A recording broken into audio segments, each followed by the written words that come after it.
ধনু রাশির যারা রয়েছেন, আপনারা জানতে চলেছেন 17ই ফেব্রুয়ারি থেকে 23 ফেব্রুয়ারি 2025 এই এক সপ্তাহ আপনাদের কেমন যাবে। সপ্তাহের প্রথম দিকটাতেই যারা কম বয়সী আছেন, আপনাদের জন্য একটি সুখবর ধরে নিয়ে চলতে পারেন বা খুশির খবর ধরে নিয়ে চলতে পারেন। কারণ কোথাও কর্মপ্রাপ্তির সম্ভাবনা কিন্তু দেখা যাচ্ছে। বা আপনি যদি বিবাহিত হয়ে থাকেন, আপনার পার্টনারের কোনো রকম কর্মক্ষেত্রের জন্য আপনি চেষ্টা রাখছেন, বিশেষ করে এই ভিডিও দেখছেন আপনি পুরুষ, আপনার স্ত্রীর জন্যে কোনো রকম কর্মের জন্য চেষ্টা রাখছেন, সেই রকম কর্মের যোগাযোগ বা ভালো খবর সপ্তাহের প্রথম দিকটাই কিন্তু আপনারা আশা রাখতে পারেন। তবে যারা বিবাহিত আছেন, যদি সম্পর্ক আপনাদের খারাপ থাকে, তাহলে এরকম সম্পর্ক যদি খারাপ হয়, আর আপনারা সেটাকে যতটা চেষ্টা রাখবেন, মানিয়ে নেওয়ার চেষ্টা রাখবেন। কারণ আপনার রাশির অধিপতি গ্রহ ষষ্ঠ স্থানে অবস্থান করে রয়েছে। তাই ধৈর্য রাখবেন। যদি কোনো রকম আপনাদের বিবাহিত জীবনের সম্পর্ক খারাপ পূর্বে থেকেই চলে থাকে, তাহলে অবশ্যই আপনার দিক থেকে সেটা মানিয়ে নেওয়ার চেষ্টা রাখবেন। এছাড়াও আমরা সপ্তাহের প্রথম দিকে দেখতে পাবো কিছু আর্থিক ব্যয় বা আপনার মাতার শরীর স্বাস্থ্যের জন্য কিছু আর্থিক ব্যয়, এগুলো হওয়ার সম্ভাবনা থাকছে। তবে হ্যাঁ, এটাও দেখতে পাওয়া যাচ্ছে আপনাদের পরিবারের, আপনার মায়ের কোনো রকম অর্থ কোথাও সঞ্চিত ছিল, সেই রকম অর্থ আপনি যোগাযোগ রাখছেন, কোথা থেকে পাবেন সেরকম পাওয়ার সম্ভাবনা কিন্তু থাকছে।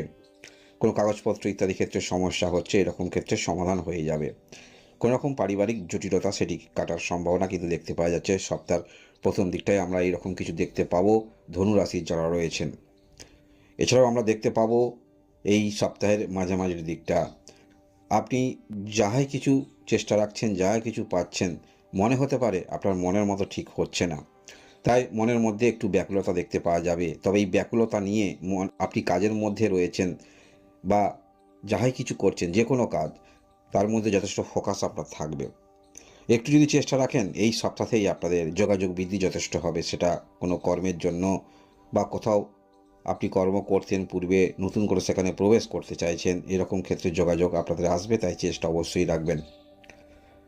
এবং সপ্তাহের ঠিক মাঝামাঝির পরের দিকটায় আমরা দেখতে পাবো আপনার মধ্যে ইচ্ছাশক্তি যথেষ্ট থাকবে, যোগাযোগ যথেষ্ট করবেন, কিন্তু সেক্ষেত্রে যতটুকু আপনি চাইছেন ততটুকু ক্ষেত্রে আপনার কিন্তু প্রাপ্তি হচ্ছে না। অর্থাৎ যোগাযোগের দিক থেকে আপনার মধ্যে সেই ক্ষমতা আছে কিছু করার মতো, সেই যোগ্যতা আছে, তবে সেই জায়গায় পৌঁছাতে একটু সমস্যা হবে। তাই মানসিকভাবে ভেঙে পড়বেন না। আর্থিক দিকটা খুব একটা কিন্তু খারাপ দেখাচ্ছে না। আপনার মনের কথা আপনি কারোর সঙ্গে শেয়ার করতে পারেন। কারোর সঙ্গে শেয়ার যদি না করতে পারেন, মনে মনে ভগবানকে অবশ্যই আপনি স্মরণ করবেন। এই সপ্তাহের মাঝামাঝির দিকটা কোনো যোগাযোগ বৃদ্ধি আপনাদের যথেষ্ট কিন্তু আসছে, সেটি বলা যেতে পারে। এর পরবর্তী ক্ষেত্রে আমরা দেখতে পাবো সপ্তাহের ঠিক মাঝামাঝির পরে এখানে আপনারা যারা দূরবর্তী দিকে কোথাও যাবেন ভাবছেন কর্মের জন্য বা অনলাইন ক্ষেত্রে কর্মরত রয়েছেন, এরকম ক্ষেত্রে যোগাযোগ কিছু অবশ্যই আসবে। মনের মধ্যে ধৈর্যটা রাখার চেষ্টা রাখবেন।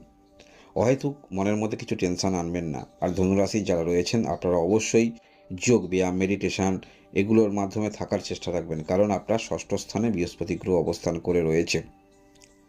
এবং সপ্তাহের শেষের দিকটা আমরা দেখব যারা কর্ম করছেন, কর্মস্থানে কোনো রকম সমস্যা, এরকম সমস্যা একটু বৃদ্ধি হবে। তবে সমস্যা বৃদ্ধি হলেও আর্থিক নিয়ে কোনো রকম সমস্যা, সেটি কিন্তু সমাধান হচ্ছে এই সপ্তাহে। এবং এই সপ্তাহের শেষের দিকে আমরা দেখতে পাবো আপনারা যারা মনে মনে কোনো রকম ভাবছিলেন, কোনো একটি বিষয়ে অগ্রগতি রাখছেন, কোনো কিছু কেনার দিকে চেষ্টা রাখছেন, সেটা কর্মকেন্দ্রিক হতে পারে। অর্থাৎ আপনি কোনো রকম কাজ করছেন, নিজে নিজে কোনো রকম কাজ করছেন, তার কোনো ইনস্ট্রুমেন্ট কেনার প্রবণতা অনলাইনে, এরকম ক্ষেত্রে আপনাদের মনস্থির করতে দেখা যাবে জিনিসটা আপনি নেবেন, ধনুরাশির যদি হয়ে থাকেন। ধনুরাশি আমরা এই সপ্তাহে দেখতে পাবো আপনার তৃতীয় স্থানে শনি গ্রহ, রবি, বুধ অবস্থান করে থাকবে। চতুর্থ স্থানে রাহু এবং শুক্র গ্রহ অবস্থান করে থাকবে, যথেষ্ট পাওয়ারফুল অবস্থানে থাকবে। কোনো কিছু বিক্রি আপনারা করতে পারেন। দীর্ঘদিন ধরে ভাবছেন আপনার পুরানো গাড়িটা বিক্রি করবেন, কোনো মোবাইল বিক্রি করবেন, ইলেকট্রনিক্স গেজেট বিক্রি করবেন বা ঘর বিক্রি করবেন, এরকম ক্ষেত্রে যোগাযোগ কিন্তু আসতে পারে আপনাদের।